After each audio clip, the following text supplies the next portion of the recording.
بسم اللہ الرحمن الرحیم، الصلاۃ والسلام علی خاتم النبیین وعلی آلہ وصحبہ اجمعین۔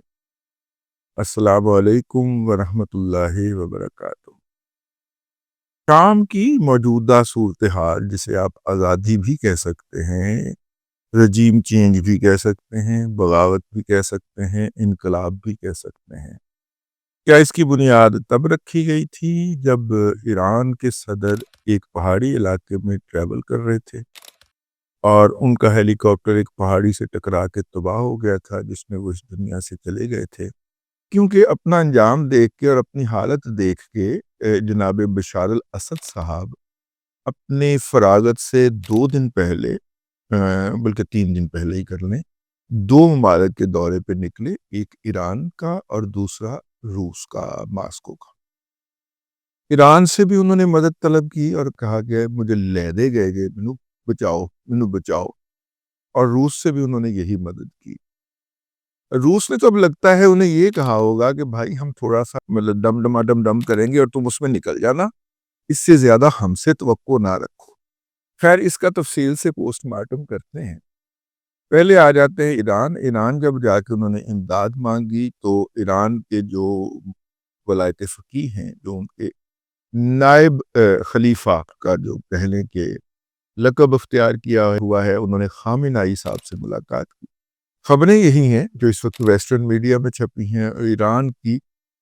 جو جلا وطن مختلف ہیومن رائٹس گروپ ہیں، انہوں نے چھاپی ہیں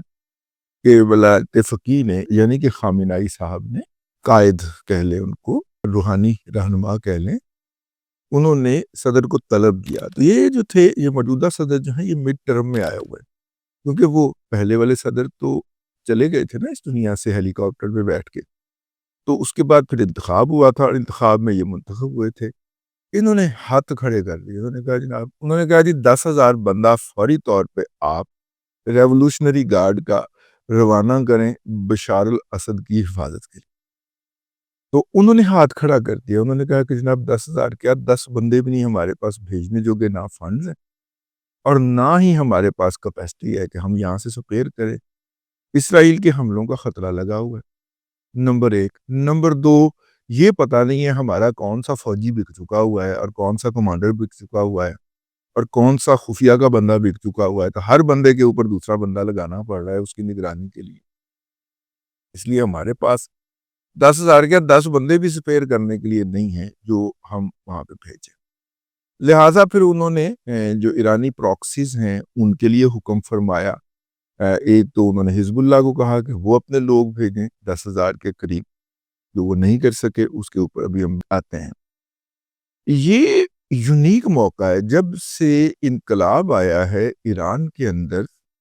موجودہ جو ہے، اس کے بعد یہ پہلا موقع ہے کہ ایران کے کسی صدر نے ولایت فقیہ جو بھی ہے وہ اس کی حکم عدولی کی جرت کی ہے۔ موجودہ صدر کا کوئی انجام مجھے اچھا نظر نہیں آ رہا، لیکن بہرحال انہوں نے ان کو نہ کر دی ہے۔ اس کے بعد وہ رشیا گئے تھے، تو رشیا نے کہا کہ دیکھیے یوکرین کی جنگ کے اندر ہمارے اب تک 2 لاکھ بندے مارے جا چکے ہیں۔ تو روس نے بھی اس حوالے سے بڑا کمال کا پتہ کھیلا ہے۔ اس نے چیچن اور دوسرے جو نسلوں کے مسلمان وہاں پہ آباد ہیں، اور وہ جس طرح کے ہمارے پختونوں کی روایات ہے اسلحہ وسلح رکھنے کی، ان کے ہاں بھی روایت ہے، اور روس نے ان کو اجازت دی ہوئی ہے۔ ان کی ملیشیاز بھی ہیں، ان کے آپس میں گروہ بھی ہیں، آپس میں بھی ان کی لگتی رہتی ہے کبھی کبھار۔ تو ان کو جھونکا ہے یوکرین کی جنگ کے اندر، تو مطلب کہ اس طرح مسلمانوں کا خاتمہ کرنے میں آسانی ہو رہی ہے نا روس کو، ان کی آبادی گھٹانے کی، ٹھیک ہے۔ تو یہ چیچن ویچن جو ہیں، جتنے بھی وہاں پہ مسلمان گروہ ہیں اس طرح کے، ان کو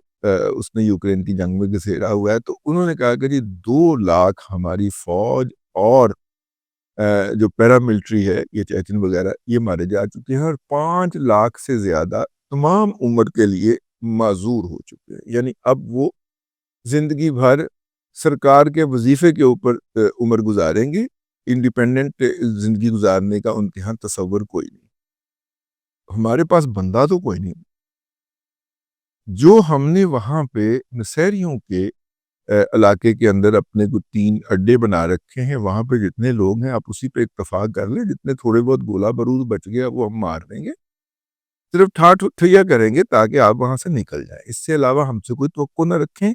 اور بارود بھی ہم کم ماریں گے کیونکہ ہم بارود خریدتے ہیں آپ کے مربی ایران سے، اور ایران ہمیں کیماکازی ڈرون بھی دیتا ہے جو ہم اس سے خرید رہے ہیں۔ آج کل اپنی فیکٹریاں سٹیاں بنا کے جڑیاں نے اپھاویاں ہو گئی ہیں،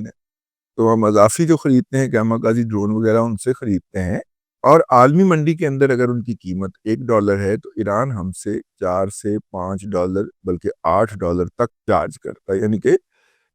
4 سے 8 گنا قیمت اس کی چارج کرتا ہے، کیونکہ اس وقت روس کو تو کوئی اسلحہ نہیں نہ دے رہا اور نہ یہ رسک لے سکتا ہے۔ بہت سارے یوتھروں نے گھسیٹ گھساٹ کے پاکستان کے اوپر یہ ڈالنے کی کوشش کی ہے انڈیا کی سپورٹ کے ساتھ کہ پاکستان جو ہے وہ انڈیا اپنا یوکرین کو اسلحہ فراہم کر رہا ہے یا اس جنگ میں کوئی فریق بن رہا ہے۔ ہم نے بڑی مشکل سے اس پروپیگنڈے کی تردیدیں کر کے اپنی جان چھڑائی، لیکن روس نے بھی بس اتنا ایک ہی ہاتھ پڑھایا۔ اب ان کی جو تھی وہ پوری کی پوری جسے کہنا چاہیے امید جو تھی وہ حزب اللہ سے وابستہ تھی، یا پاکستان کے علاقے پارا چنار سے جانے والے والنٹیئر زینبیون کے، یا افغانستان سے فاطمیون کے جو والنٹیئرز تھے ان سے وابستہ ہو گئی، کیونکہ یہ ان کو نارملی چوکی دارہ وغیرہ رکھتے ہیں یا سویلین کو قتل کرنے کے لیے استعمال کیا جاتا ہے۔ یہ جو پاکستان اور افغانستان کے گروپس ہیں، محاذ جنگ کا تو یہ ایندھن ہوتا ہی نہیں ہے، ویسے کہہ کہ یہی لے جایا جاتا ہے، وہاں پہ جا کے بندوقوں کے سامنے کھڑا کر دیتے۔ تو اس کے بعد انسیڈنٹلی یہ میرے رب کے کام ہوتے ہیں نا، قرم ایجنسی کے اندر ان کی قبائلی جنگ چھڑ گئی، اور قبائلی جنگ کے اندر وہاں سے کوئی بھی نہیں جا سکا $1000 پر منتھ کے اوپر شام میں لڑنے کے لیے، جو سپلائی شام سے یا افغانستان سے جانی تھی وہ بھی دی گئی۔ اب لے دے کہ اگر دوسری طرف جو ہے وہ ٹی ٹی پی اور داعش اور القاعدہ کے جو باقیات ہیں افغانستان کے اندر، ان کو ایران نہیں رستہ دے کے ادھر پہنچایا ہوا تھا، اور تو وہ کسی ملک میں نکلتے تو پھڑے جاتے نا، افغانستان سے ایران، ایران سے عراق اور عراق سے شام، یہ سارا رستہ ان کو کلیئر کر کے ایران نے دیا تھا۔ اس کا کیا بھتہ اس نے وصول کیا ہوگا وہ اپنی جگہ کے اوپر، بلکہ ایران کی یہ پلاننگ تھی کہ ان سب کو یہاں پہ گھیر گھار کے اپنے نظریاتی اور مسلکی مخالفین کو یہاں پہ مارا جائے، تو وہ ان کو رستہ دیتا تھا۔ القاعدہ کی جتنی بڑی قیادت تھی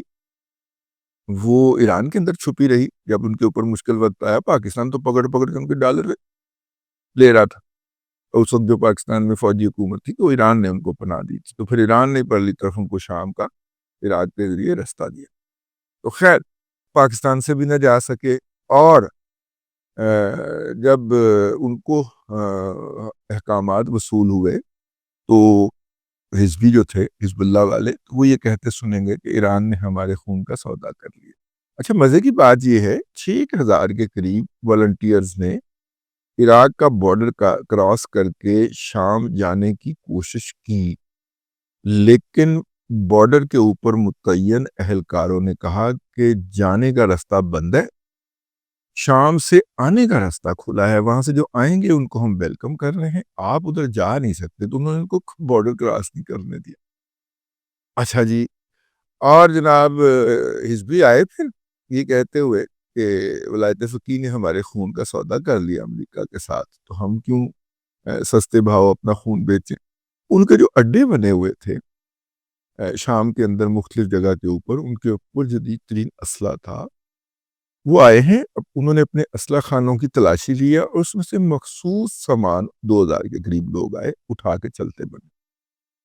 یعنی کسی بھی طرف سے اگر کوئی ہلکی سی بھی مدد کی امید ہو سکتی تھی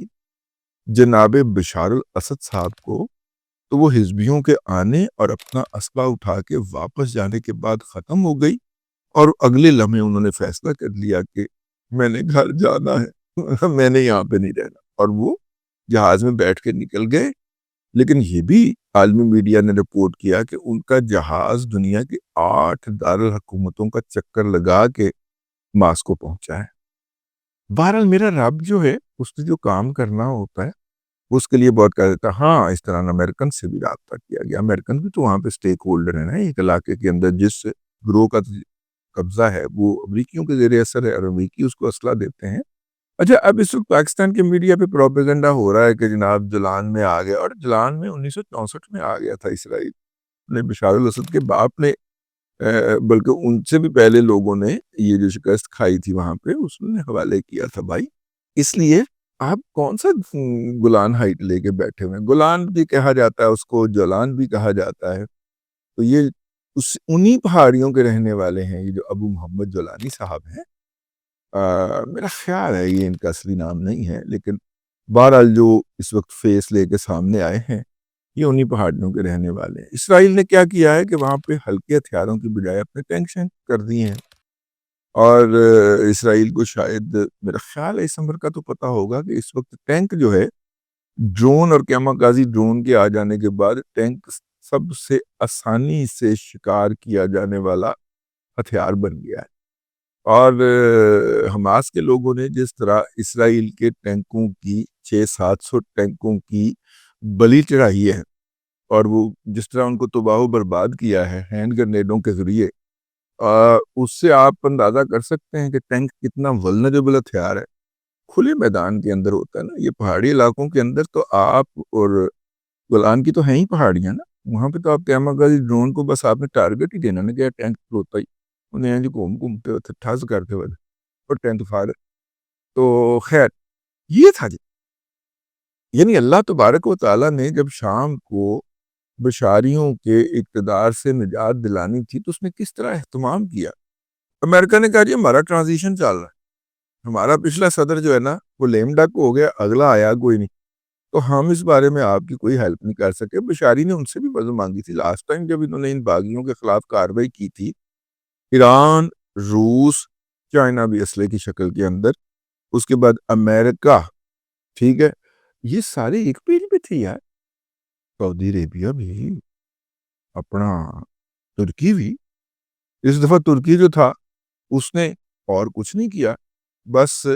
یہ جو جولانی وغیرہ کے جو گروپ تھے یہ جب بھی دمشق کی طرف چلتے تھے راستے میں ان پہ کردہ حملہ آور کر دیا کرتے تھے، تو اس دفعہ بس وہ کردوں کے آگے جا کے کھڑے ہو گئے،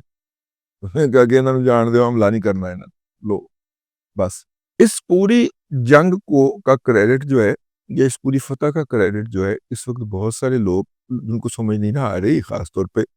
ایران کو اپنا قبلہ و کعبہ سمجھنے والے یا اس کے زیر اثر لوگوں کی چونکہ مت ماری گئی ہے، اس وقت سمجھ نہیں آ رہی ہے کس کے ذمہ لگائیں، تو کچھ ترکی کے ذمہ لگا رہے ہیں، ٹھیک ہے، کچھ کہہ رہے ہیں اللہ اس پہ عذاب تو ڈالے گا نا، ٹھیک ہے نا، کوئی اللہ کے نظام ہوتے ہیں، اس نے دیکھیں نا ایک لمحہ ایسا پیدا کر دیا جس کے اندر کوئی بھی قوت بشار کی مدد کو آنے کو جوگی نہیں چھوڑی میرے رب نے، نہ ایران مدد کو پہنچ سکا، نہ حزب اللہ پہنچ سکی، نہ روس پہنچ سکا، نہ امریکہ پہنچ سکا، تو لے دے کہ ترکی نے تھوڑا سا مداخلت کی ہے، وہ بھی اس نے ایئر سپورٹ تو فراہم نہیں کی ان کو، جس کی ایسے میں پتہ چلے کہ جناب وہ پوری طرح جنگ کے اندر اس نے حصہ لیا ہے۔ تو یہ ہے، تو بس فاتبرو یا اولي الابصار ہی پڑھنا چاہیے اس کے اوپر، انا للہ و انا الیہ راجعون ہی پڑھنا چاہیے۔ کسی نے کہا تھا، یوسف سلمانی صاحب نے کہا تھا نا، کسی نے کہا تھا کہ ہماری اس وقت عرب کے 4 دارالحکومتوں پہ جھنڈا لہرا رہا ہے، کون کون سے؟ دمشق، بیروت، تہران، ویسے تہران تو عجمی ہے نا، لیکن پھر بھی وہ اپنے آپ کو انہوں نے کہا تہران، اور صنعاء یمن کا دارالحکومت، ان 4 کے اوپر ہمارا جھنڈا لہرا رہا ہے، اور دنیا کا 5واں دارالحکومت ہمارے زیر نگین آنے کو ہے، اور اس وقت طاہر القادری مارچ کو لیڈ کرنے کے لیے کینیڈا سے آیا تھا، اور پہلے وہ تہران گیا تھا، تہران کے بعد وہ پاکستان آیا تھا، تہران کے اس کے بعد 2 ملکوں کے اندر باقاعدہ لوگ اکٹھے ہو کے، اقلیت کے لوگ اکٹھے ہو کے انہوں نے دارالحکومت پہ قبضہ کیا تھا، اور دارالحکومت پہ قبضہ کرنے کے بعد ایک دارالحکومت یمن کے صنعاء کے اندر انہوں نے حکومت بدل لی تھی، اسلام آباد میں حکومت نہیں بدلی جا سکی ان سے۔ ادروائز وہ جو صاحب جو بعد میں امریکی ڈرون میں مارے گئے، ان کے بقول 5ویں دارالحکومت پہ بھی ان کا قبضہ ہوتا۔ میری خواہش تھی، میری دعا تھی کہ وہ زندہ ہوتے، اور آج ایک ہی جھٹکے میں دمشق اور لبنان سے اپنا جنازہ اٹھتے ہوئے تو دیکھ. بڑے بول نہیں بولنے چاہیے. اللہ تبارک و تعالیٰ بڑے بولنے والوں کو پھر عبرت کا نشان بناتا. یہ جنہوں نے بولے تھے نا،